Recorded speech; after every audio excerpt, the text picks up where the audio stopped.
Assalamualaikum warahmatullahi wabarakatuh.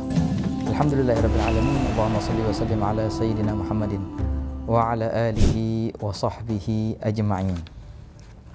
Dari cerita Imam Muslim bin Al-Hajjaj dan bagaimana beliau wafat, dan juga cerita Imam Sibawayh dan bagaimana beliau wafat, kita beralih ke Imam muhaddits dan musnid dunia di zamannya, Al-Hafidh Al-Imam Al-Allamah Al-Hujjah Baqiyatul Huffaz Abul Qasim Sulaiman bin Ahmad Al-Lakhmi Asy-Syami At-Tabrani, yang ma'ruf dengan kitabnya Al-Mu'jam Al-Ma'ajim Ats-Tsalatsa, baik pun Mu'jam Al-Asghar ataupun Awsat atau Al-Akbar.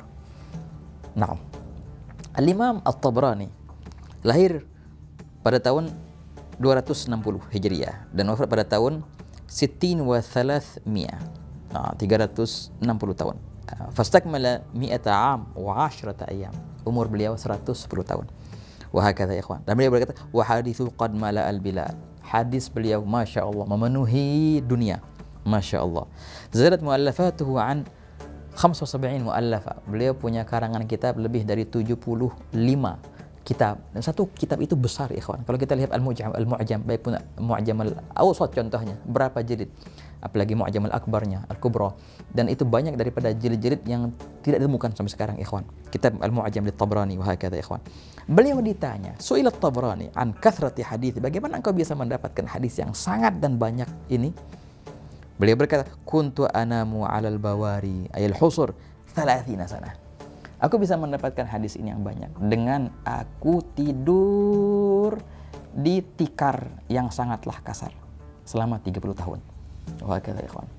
Dan persingkat waktu tidurnya, dan tidaklah tidur di ranjang ataupun kasur, hanya di tikar yang sangatlah kasar selama 30 tahun. Dengan ini aku bisa mendapatkan hadis yang sangatlah banyak ini. Rahimahullah ta'ala anil Imam At-Tabrani. Mari kita lihat juga cerminan yang lain.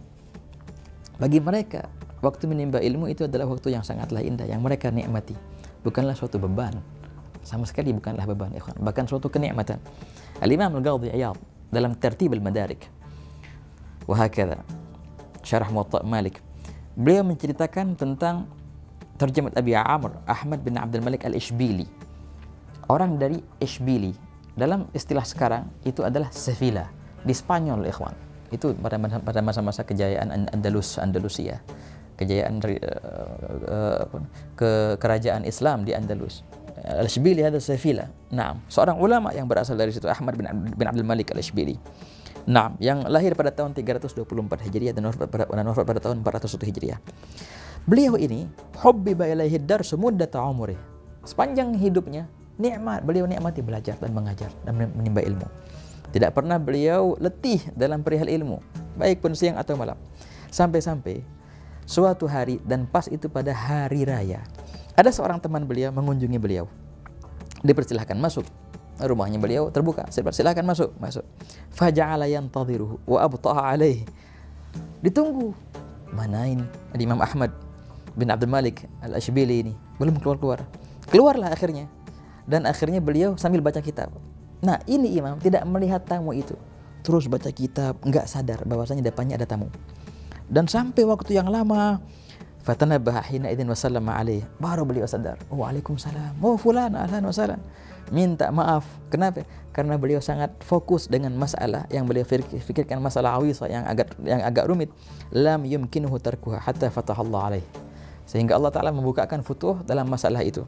Maka berkata tamunya itu, ya Ahmad, hai Ahmad, fi ayyami Id, engkau begini di waktu hari raya. Wa waqti rahah masnunah, padahal ini adalah waktu istirahat yang disunahkan kita istirahat.